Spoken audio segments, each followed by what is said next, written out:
What's up, everybody? This is Jason, Zombie Collector, and I want to do a little review of the director's cut of Elektra.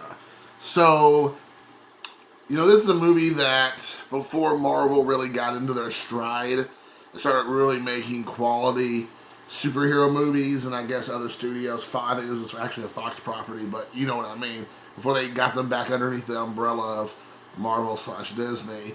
They had sold off a lot of their properties to Fox and wherever, Sony, and this is one of those movies. This is, to my knowledge, the very first movie that came a minor character or a character from another film broke out and did their own movie. I know we did that now with like Black Widows coming up and all that, but she started off in the Iron Man movies and then she just progressed as you would see that, and that was, I'm sure, by design. I'm not for sure if that was the case with Elektra. At the time, she started out as a minor role in the movie Daredevil. The original cut of the theatrical cut had a lot more Elektra in it, which caused it to kind of snowball or steamroll to having her own movie, because she plays a major role in that film. But that Daredevil kind of got crapped on in the theatrical cut, and I do agree there's a lot of weak areas of that film.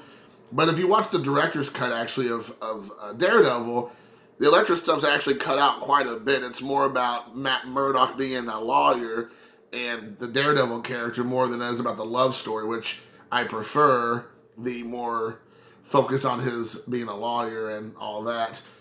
So that was something that movie had, but originally the original cut had Jennifer Garner, who was dating Ben Affleck at the time, or dating / were married. I'm not for sure the trajectory, and I don't really care. But it had a lot to do with that. And she was in the movie, and she did fine as Elektra. I'm not really invested in that character, but they thought, obviously Jennifer Garner at that time was like white hot, and like, we got to make a movie. Elektra character's pretty popular. Let's do this. And so they made her this movie, and they have, basically, she, is an assassin, and they kind of delve into her childhood a bit, and, and they talk about the hand and stick, and again, these villains they have in here may be actual villains from her, like, Rogues Gallery or whatever, or from the Daredevil universe, or however you might want to say, but, to me, they were just like a bunch of nameless baddies who were, there for just to chew up some scenery, and essentially it was it. And they have basically she's an assassin. She starts out killing the guy at the beginning, and then they kind of establish her as being like this ghost-like, spirit, yet kung fu karate master who's in touch with the spiritual but yet the physical world. And she's essentially a gun for hire as an assassin for assassinating people. She gets a contract out to this like house on a lake, because the person that she's supposed to kill is out there, and the person that she's supposed to kill, she comes to find out, is a person like herself who has this like connection to the other world where the hand lives, and the hand is like this evil organization. Kind of think of like it's kind of like Teenage Mutant Ninja Turtles with Shredder. Like all these like bad guys like on a boardroom, and they're all just like running around doing bad things, and they're like these over the top villains. It kind of feels a lot like that. It kind of just feels like just kind of ridiculous, I guess. So anyway, she goes to find out she's supposed to kill, but it ends up being this girl, this 13-year-old girl who looks like she's like 18, and called the Treasure, and she's supposed to be basically to assassinate her and her father, I guess. But of course, what happens is before she ends up getting the assignment to what she's supposed to do, she befriends them begrudgingly, because she's like this lone assassin, quiet type, and but of course they invite her over for Thanksgiving dinner or something, and she's like, "Oh, well, you're the best," and she kind of falls in love with the dad, and it has to be this like love story thing. And then this kid's like a punk kid who steals, but apparently she's gifted in some way, and it's just kind of like, all right, here we go. Excuse me. And so then the hand is gonna basically go and kill this girl, and so she now then decides to defend her, which she was initially there to go send to be killed. And this is all supposedly orchestrated by Stick, her like mentor from back in the olden days, who raised her up and trained her to be the lethal assassin that she is. And that's essentially where it is. And we have a guy who is supposedly, I guess, some sort of like samurai ninja who likes to cut sheets.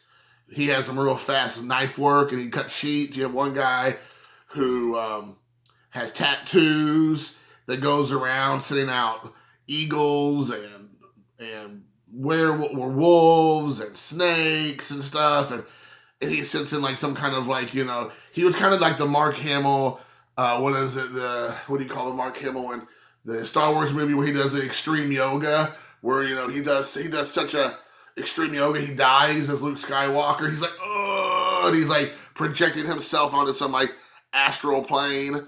Well, this guy beat Mark Hamill and Disney/Star Wars into this whole, like, he's in this yoga pose as he, like, shoots out snakes from his chest and stuff. And apparently he's a bad guy that she has to be scared of. And then there's another guy, he's a quasi-famous person in Japan named Bob Sapp. I believe he was an ex-MMA fighter and football player. And he's, like, supposedly made of stone, or you can't be, like... They made him out to be like his like skin, kind of like Luke Cage, like his skin's impenetrable. You can't destroy him, but then she drops a tree on his head and he dies. So there goes that.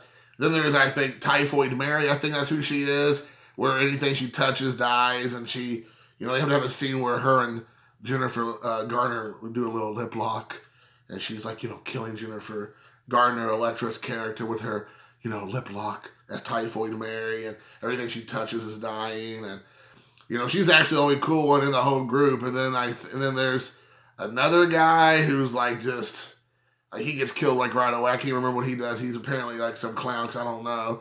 And then Hiroyuki Tagawa, which plays like the leader of the hand, he's really good. I like him. I mean, you could give him anything, and he would be able to chew up the scenery. But essentially, that's what this movie is her eventually fighting off the hand and the main bad guys in it. You don't care about any of the characters. Everything's just ridiculous. The girl who plays like the treasure, she's supposed to end up protecting, though she was sent there to kill, is annoying. The actress is annoying. The character is annoying. I know that's what they were going for. Well, I don't know if that's what they were meaning for it to happen, but I really could care less what happened to her. The whole forced love story was ridiculous.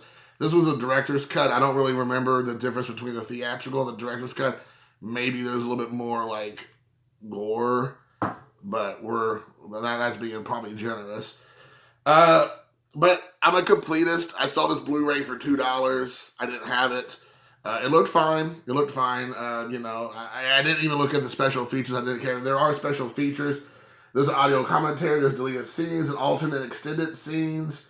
Relentless, the making of Elektra documentaries, multi-angle dailies, Elektra the Incarnation mythology documentary, Elektra in Greek mythology featurette. So there's quite a few special features, and maybe I'll eventually get around to watching them. I'm not for sure, but if you're a completist, I think you'd have to have this, just because why wouldn't you? But outside of that, it's kind of a weak entry into the whole Marvel universe, even though nowadays I don't think it's not considered at all canon whatsoever. But it feels like a canon film, if you know what I mean. So guys, what do you all think about Elektra? Yay or nay? Again, you kind of know how I feel about it. I was underwhelmed, to say the least. And I went to, like I said, revisit it recently. I'd seen it years ago, and it still is pretty much at the bottom of the list. So until next time, guys, thanks for watching. Peace.